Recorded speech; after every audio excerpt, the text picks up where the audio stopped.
Funeral bells are echoing through a tiny hillside village in Italy.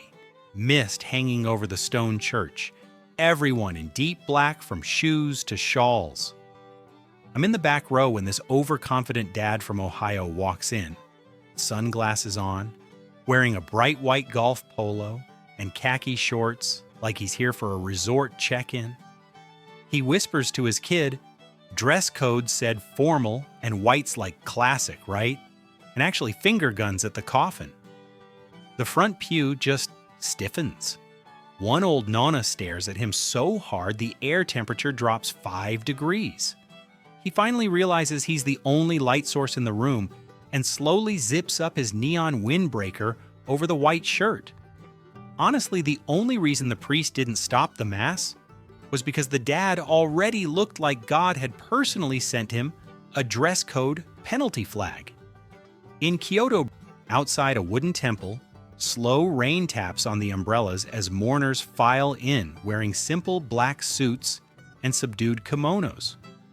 My friend tells me this Instagram travel girl from California joined because she'd seen something like this in an anime and wanted the cultural vibes. She shows up in a lacy black cocktail dress, thigh-high boots, and a tiny fascinator hat and goes, "It's a funeral, but like fashion, right?" The monk freezes mid-step. You could hear every raindrop individually judging her. One old lady silently takes off her plain black scarf and gently drapes it over the girl's shoulders, like a parental patch update. When the girl tries to pose for a selfie, the monk just clears his throat once, and it's the first time I've ever seen a ring light die from shame. There's this seaside village in Ireland, wind smacking the pub sign, sky that permanent gray-blue that already feels like a eulogy. I'm wedged at the bar, hearing a story about a college bro who flew in for his roommate's granddad's funeral. Everyone is in black suits, dark dresses, muted coats, heavy, respectful. He bursts into the wake wearing a Celtics jersey over a hoodie because, as he tells the room, he'd want me to keep it casual, lads. The entire pub goes silent so fast even the Guinness stops bubbling. Then the grandma, tiny and fierce, slowly walks over and zips his black borrowed jacket all the way up to his neck without saying a word. Bro sat in the corner like a benched player at the saddest game on earth. Picture a hilltop cremation ceremony in Chiang Mai. Incense pouring into the jungle air. Everyone in plain black or soft gray. Sandals lined up in perfect rows. I'm narrating in my head when a wellness Karen from California arrives in all-white yoga gear, gold bangles, and a huge straw hat.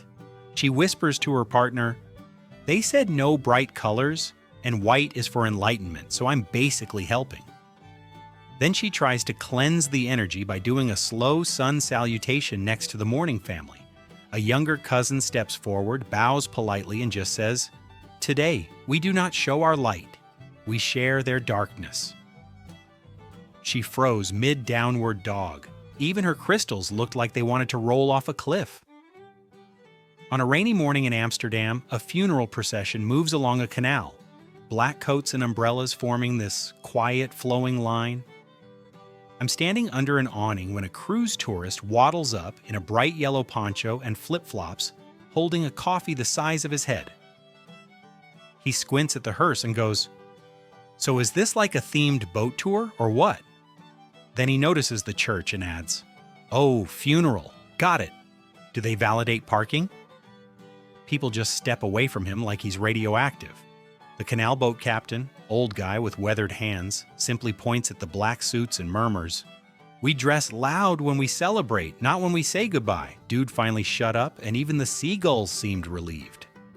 In a small town in Mexico during Dia de los Muertos, candles glow over graves, marigolds burning orange against the night, families wearing a mix of dark clothes and traditional embroidery. My cousin tells me about his patriot uncle who showed up in a full stars and stripes polo, blue jeans, and cowboy boots polished like mirrors. He saw people with painted faces and said, "So this is like Halloween, but sadder, right?" Then loudly asked where the party section of the cemetery was. A teenage girl holding a photo of her grandfather looked him dead in the eye and said, "This is the party. We just don't forget why we're here." For once, he didn't have a comeback.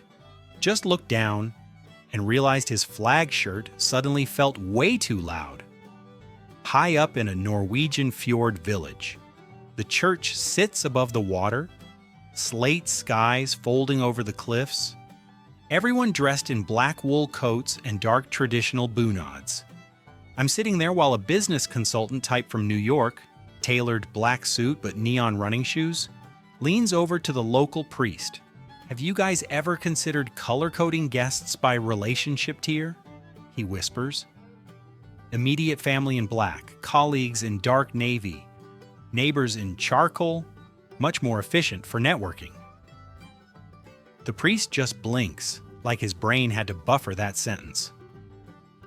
Later at coffee, one old fisherman chuckles and says, "We already know who belongs to whom. We just listen to who cries." Some cultures don't need LinkedIn at funerals, bro. In a dusty village outside Nairobi, under a big acacia tree, the whole community gathers in dark clothes, some in simple suits, others in well-worn black jackets. I heard this secondhand about a backpack bro who arrived in hiking shorts, bright trail runners, and a moisture-wicking t-shirt that said adventure or nothing. As the coffin is lowered, he whispers, "Should have brought something more, somber. Do you think dark green counts?" The elder leading the service pauses his prayer just long enough to give the guy a single side eye that could flatten mountains. Afterward, a kid quietly hands the tourist an oversized black jacket. Bro looked like a misplaced intern at the School of Consequences. There's a sleek urban funeral hall in Seoul, clean white walls, polished floors, and a black and white dress code so strict even the tissue boxes look formal. I'm listening to a TikTok travel expert explain to her followers, "Korean funerals are like all about aesthetic minimalism, so I wore monochrome." She pans down to her outfit, a black miniskirt, cropped blazer, and knee-high platform boots. Then she adds, "The fishnets keep it respectful." Everyone in the lobby goes still except the sliding doors, which keep opening like they're also gasping. A middle-aged aunt quietly steps behind her and angles the phone down, away from the altar, whispering, "Phones can wear black, too." That was the softest, deadliest media critique I've ever seen. In an old stone church on a Greek island, the sea glittering just outside, mourners in long black clothes sway gently as the priest chants. My uncle told me about a retired rich couple who sailed in on their yacht, walked straight from the marina, still in their crisp white sailing outfits. The husband looked around and said, "I thought island funerals would be more festive," and then asked if there was a cocktail hour dress code. The singing didn't stop, but the volume dropped like someone turned down the grief. After the service, an old island woman in full black leaned on her cane and said, "For joy we use color, for love we use silence." Dude suddenly adjusted his collar like it was strangling him. On the banks of the Ganges in Varanasi at dawn, smoke rising, bells ringing, everything wrapped in this strange, heavy calm. Mourners wear plain, pale clothes and simple shawls. I'm hearing a story about a freedom guy from Arizona who read half a blog post about traditional attire and showed up in baggy linen pants and a bright red tank top that said "No rules, just vibes." He pointed at a covered body and asked, "So is it like chill if I film this for my channel?" The boatman rowing nearby didn't say a word. He just turned the guy's phone face down on the bench and looked out at the river. Sometimes the dress code is less about fabric and more about shutting your whole soul up. In a narrow alley of Hanoi's old quarter, incense curls up from a house altar, neighbors slipping in and out in black and dark navy, motorbike noise fading respectfully at the doorway. My friend's story. A honeymoon couple from Vegas showed up to pay respects to a homestay host's grandmother. They arrived in matching "Just Married" t-shirts, glitter lettering and all, because we only packed happy clothes. Inside the living room, the family sat quietly in mourning black. The couple froze like they'd crashed the wrong movie. The host's uncle stood, smiled gently, and handed them simple dark jackets saying, "Today we are sad together. Tomorrow you can be happy for us." Sometimes the kindest burn is the one that lets you stay. Up in a dusty hillside town in Peru, an open-air funeral winds through the streets. Brass band playing slow, heavy notes. People in black suits and dark shawls moving behind the coffin.